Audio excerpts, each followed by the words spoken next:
Nagbabalik tayo sa ikalawang yugto ng ating online views update ng tatlong noontime show dito sa ating bansa. Ang tahanang pinakamasaya, ang Eat Bulaga at ang Eat Showtime. At bago natin simulan ang ikalawang yugto ay pakisubscribe ang aking YouTube channel.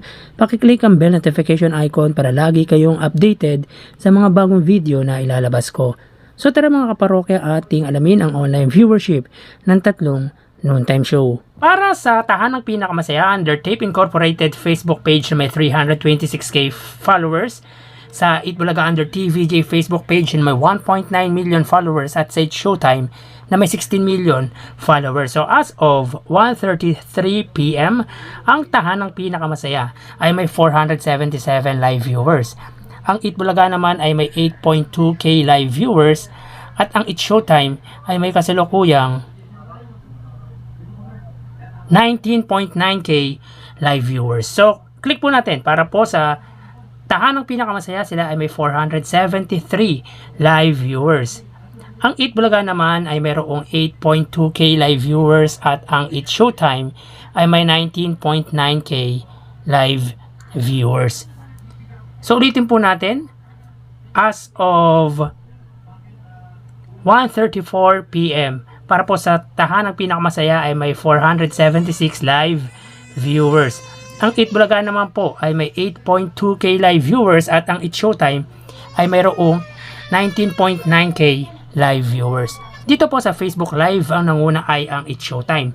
Pumangalawa, ang Eat Bulaga at pumangatlo, ang Tape Incorporated or ang tahanang pinakamasaya. At ang pagitan ng live viewership ng Eat Bulaga at Eat Showtime ay 11k live viewers. So dito naman po tayo mapunta sa YouTube channel ng tatlong noontime show at unahin natin yung TV Network YouTube channel. Para po sa tanang pinakamasaya, under GMA YouTube channel na may 33.9 million subscribers. Sa Eat Bulaga naman po, under po yan sa may TV5 Philippines. Yan, na may 1.62 million subscribers. At sa Eat Showtime naman po, under po yan sa ABS-CBN Entertainment YouTube channel na may 46.5 million subscribers. So as of 1:36, ang tahanang pinakamasaya ay may kasalukuyang 3k live viewers. Under po yan sa GMA Network. Ang Eat Bulaga naman under TV5 ay may kasalukuyang 63 live viewers, 63k live viewers. At ang Eat Bulaga,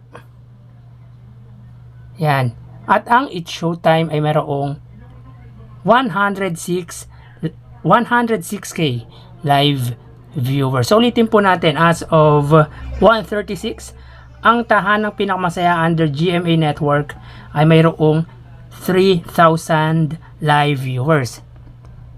Ang Eat Bulaga under TV5 ay may 63k live viewers at ang Eat Showtime under ABS-CBN ay may 106k live viewers. So bali dito ang nanguna sa TV Network YouTube channel ay ang ABS-CBN, pumangalawa ang TV5 at pumangatlo ang GMA Network. At ang pagitan ng ABS-CBN at TV5 ay 53k live viewers.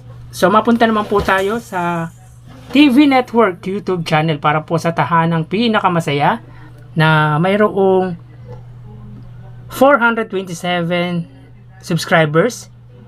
Sa Eat Bulaga naman po, under TVJ YouTube channel na mayroong 789k subscribers. At sa Eat Showtime under ABS-CBN Eat Showtime na may 1.96 million subscribers. So as of 1:38, ang tahanang pinakamasaya ay mayroong 106 or 111 live viewers. Ang Eat Bulaga naman ng Tito Vic and Joey ay may 33k live viewers at ang Eat Showtime under ABS-CBN Eat Showtime ay may kasalukuyang 61k live viewers. So ulitin po natin, as of 1:38, ang tahanang pinakamasaya ay may 111 or 122 live viewers.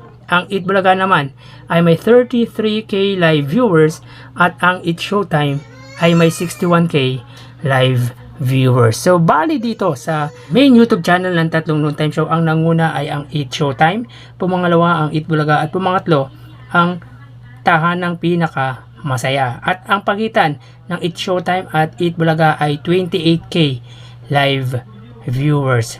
Ang total na nakuha naman ng Tahanang Pinaka Masaya ay 3.1k live viewers. Ang Eat Bulaga naman po ay may 96k live viewers, at ang Eat Showtime ay may 161 or 166k live viewers. So bali yan ang lumalabas sa kanilang online viewership as of 1:39 PM. At mamaya po magbabalik po tayo sa huling yugto ng ating online views update ng Tatlong Noontime Show. Magsikain at mag-ingat. Thank you and God bless.